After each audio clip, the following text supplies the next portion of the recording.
And again Jesus spoke to them in parables, saying, The kingdom of heaven may be compared to a king who gave a marriage feast for his son, and sent his servants to call those who were invited to the marriage feast, but they would not come. Again he sent other servants, saying, Tell those who are invited, Behold, I have made ready my dinner, my oxen and my fat calves are killed, and everything is ready. Come to the marriage feast.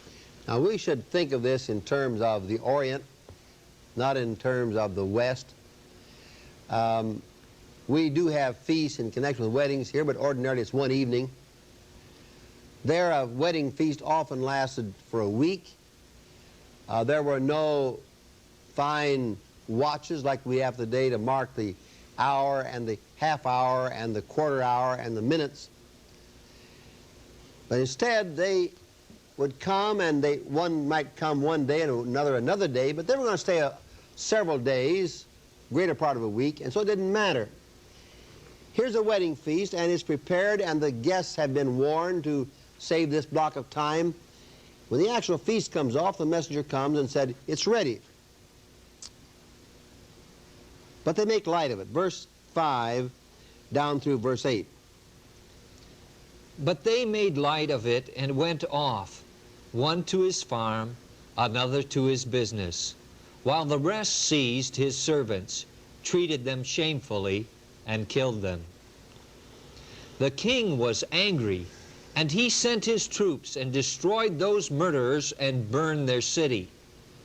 Then he said to his servants, The wedding is ready, but those invited were not worthy. Go therefore to the thoroughfares and invite to the marriage feast as many as you find. Now, if we were to move this from the original application, which would be that because Jesus, coming to his own people, the Israeli or Jewish people in his own day, was rejected, and with the permission of the Romans and with their carrying out the act, that with both Jew and Gentile rejecting Jesus, that he was crucified. But there's an application today even in our regular Christian churches.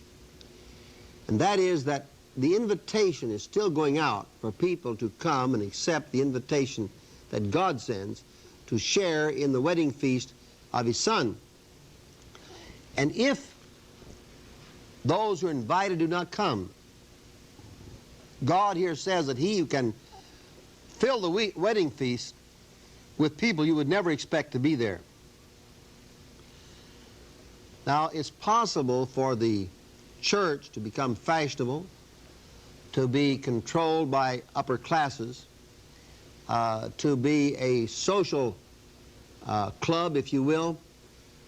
But Jesus is saying that if people do not really come into the kingdom when invited, that God is going to send out invitations and bring unlikely people into the kingdom.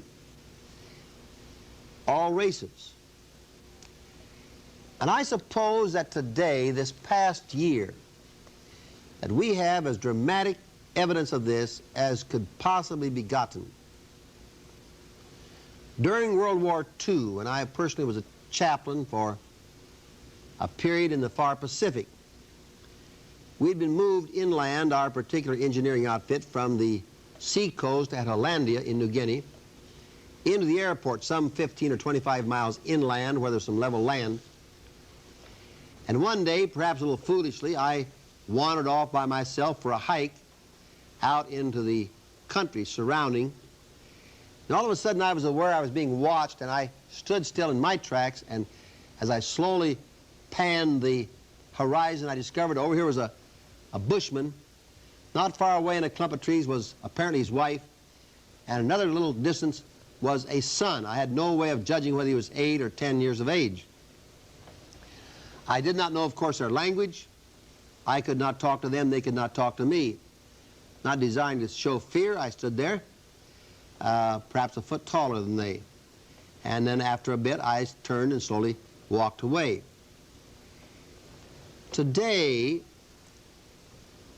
there has been such a large number of missionaries sent there by Wycliffe translators and others that there's a missionary today in New Guinea for every 650 people in the entire population. This place, which had headhunters and still some cannibals, when I was there in World War II, today is one of the most intensely evangelized places on the face of the earth. And there are people here whose parents were headhunters and cannibals who today serve the Lord Jesus Christ, while in a place like New York City or Chicago or San Francisco, in this so-called a Christian country, there are people who have had every opportunity in the world who have rejected the very Jesus which these people of New Guinea are accepting. This is what this says.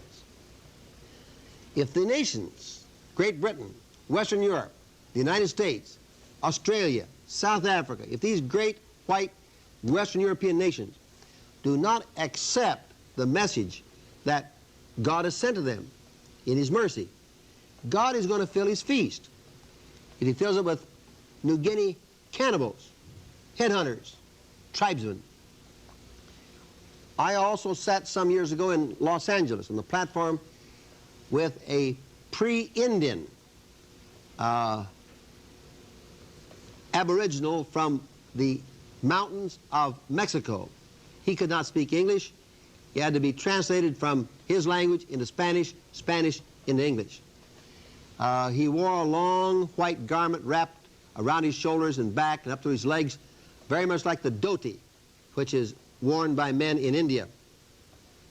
The only evidence of any civilization that was attached to him was the soles of his sandals were made out of discarded tire treads.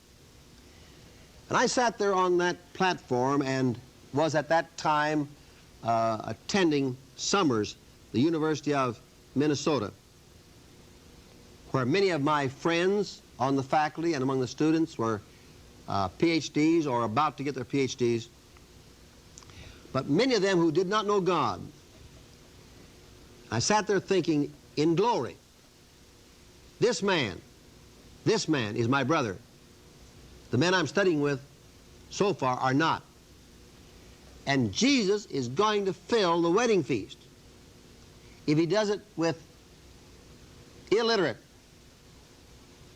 Aborigines out of the mountains of Mexico who have given their hearts to the Lord. This particular man had been in the habit of getting drunk on a certain type of cactus wine, and then in his rage would grab his machete and threaten the lives of the people in his mountain village. Now he is tamed by the gospel. He is converted by the gospel. He is totally harmless. He's become converted. And he's my brother. And this is one thing I am to know, that my fellowship is to be coextensive with the blood of Christ. But we'll read the rest of this as it is filled. Read down through verse 14, please. And those servants went out into the streets, and gathered all whom they found, both bad and good.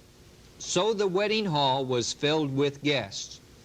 But when the king came in to look at the guests, he saw that there was a man who had no wedding garment. And he said to him, Friend, how did you get in here without a wedding garment? And he was speechless. Then the king said to the attendants, Bind him hand and foot, and cast him into outer darkness. There men will weep and gnash their teeth. For many are called, but few chosen.